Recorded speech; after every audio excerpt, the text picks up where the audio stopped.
Today we're talking all about rates. Hey guys, it's Steve Zonard and Mike Gaddy. Welcome to, is that what we're doing?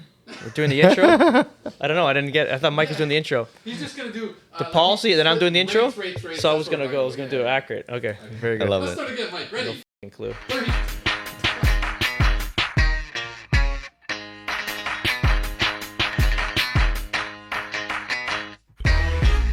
Awesome. Guys, welcome to Real Estate on Record with Mike and Steve Gaddy. Mike and Steve Gaddy. That's my We father. got married. We got married. Me and Mike got married over the weekend. I'm doing a podcast with my father now.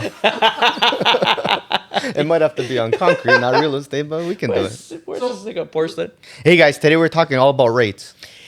Awesome, guys. Welcome to our podcast, Real Estate on Record with Mike Gaddy and Steve Zalinardo. We're going to talk all about, as Mikey said, rates. Interest rates. Let's go.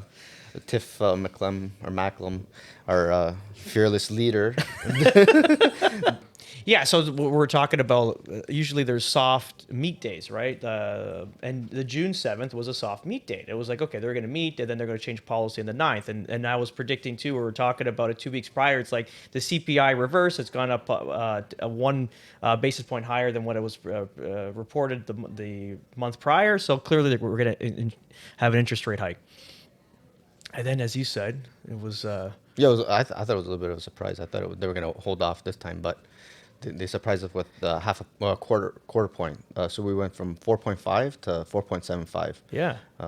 Bringing our overnight lending rate up and making obviously your debt more expensive to purchase. And they said 4 out of 5 economists were surprised by this move. So it wasn't just us that were like, hey, it's, wow, this is something normal. No, they were like, holy shit, why would he do that now? Well, like, it's what are they seeing, right? Maybe they're seeing Something different. something in the background that we obviously can't see yet. 100%. You know what? We all forgot about this. One determining factor about inflation, and even, shame on me for not thinking about this. Corporate greed. Yeah, I think I saw that article. Holy shizzle. So they're researching now. They're going into the corporate world to see where all this money and what kind of money they're making actually in the back end, right? How big are their profits? Yeah. Is there really an inflation at the height that it's at? So I did a little deep dive this morning with my Mondays with Steve, and it's basically called, I love how they name things, but corporate pricing behavior. So CPB, corporate pricing behavior, basically being greedy. Because we know in 2020, going into 21, obviously pre-pandemic, everything's going well, and then we're getting a pandemic. We know there was a shortage of everything, like shipping containers, employees, factories got shut down. It was a mess. Clearly, there's going to create a shortage of supply, but high demand bringing prices up. That's just the economics 101. But what happens when we go into 21? Fair enough, there's still a lot of shutdowns. Things are opening up slowly, but still they got a huge issue with supply chain. And then 22, massive inflation, huge demand, people buying everything under the sun. Clearly they can't keep up. But 23? No, I think we're kind of back to Yeah. our old reality of 2019, right? Where Yeah. everything should be somewhat accessible. There's no more lockdowns. There's no more factories being shut down for whatever reason due to COVID. So And the demand is down, realistically. big time, yeah, exactly. Well, it's going back to the debt rates, right? Now, I was talking to a buddy. He had put a pool in.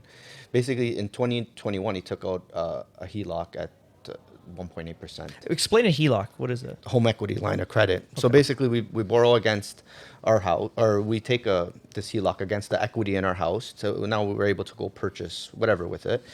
Is it free money? No, it's tied to your equity. You got to pay it back. Explain that. Yeah, so it's People think it's like, it's my God-given right. yeah, no, My it's money. not free. We're paying interest on that Yeah. money to borrow it, right? course. So in the height of the pandemic, when rates were low, we're looking at like 1.5, 1.8% HELOCs. Now that same HELOC's coming in at 6 to 7%, right? Yeah, it's so a bad. $200,000 loan, like say I put in a pool like my buddy did for 200K, that 200K at 1.8% was $478 or something like that, just under $500 a month, just interest only payment. Well, now with the rate that's gone up, that payment went for almost $500, just under $500 to $1,200, just interest only, right? So that's kind of the pain we're starting to see with this added compounding debt that everyone's that has a HELOC is going to be left with, because we're not making more money at work, basically, Yeah. right, to pay down this debt. So that's another issue I think we're getting into now. Yeah, they're saying it could be the second round of the cyclical rate hikes, right? So we had that first round, which was 1 year of consistent like rate hikes, and then it was that pause we had in March, and then now we're going to start another shift into, or like another gear of more interest rate hikes. So it could be this one now in June, maybe another one in July, just to kind of bring that down. So they're talking about even unemployment rates. So the numbers came in higher than expected, but they just reported this morning that the actual unemployment actually higher. It's the first time it actually moved the other way in since August. August, yeah. Yeah. Of So last year. that's a good sign. But ultimately, what they're saying is that a lot of the jobs that got lost were like high paying jobs, white collar jobs, trades, stuff like that, like more, like higher paying jobs. And what's happening is a lot of the kids coming out of college, university are filling the gap. So it looks like there's an employment growth, or at least close to it. But it's basically the good jobs, the high paying jobs got lost, and now like they're filling these numbers with like, kids coming out of university working as a barista in Starbucks and stuff like that. So it's interesting times. I wanted to, so talking about inflation, I got onto this site, and it basically tells me about egg pricing. I just picked one random commodity that we can kind of figure out. Everyone eats eggs. So like, if you look at pre-pandemic pricing, or basically from 2020 to say to 2021. Okay, so that's COVID into it's COVID into the first year of whatever we faced, right? So basically a carton of eggs. It's basically so. The comparison is eggs, grade A, large, per dozen. Okay, so that's what we're looking at.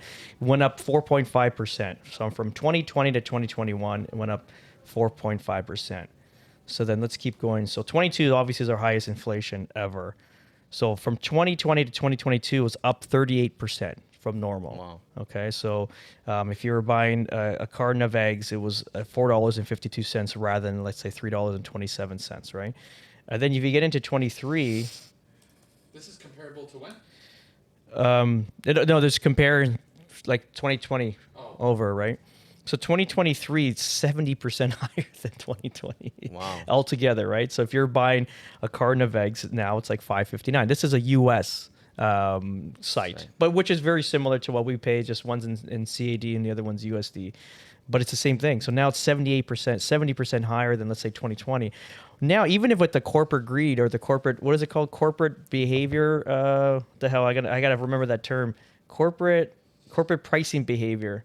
So corporate pricing behavior, how much are they going to bring that down next year? Are they going to bring it down just 10, 20 points? But it's still 70 points higher than 2020, right? I think it's gonna be hard to bring that down. Well, they're making all these big profits. Yeah, how do you force them to bring it down? I don't know, taxation. I'm not sure, but even Taxation can't be. No, so I'll read. I'll read just the end of this paragraph.